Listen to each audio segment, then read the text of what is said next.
Okay, so I left out the part. I think it was, you have to peel it, but I did mention that saute the eggplant.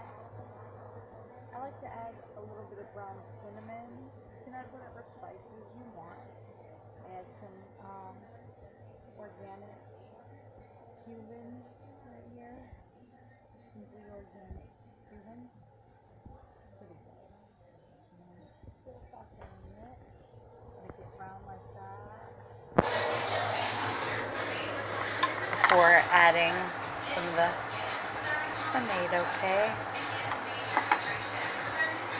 And then top it off. That. My mama likes to use sour cream.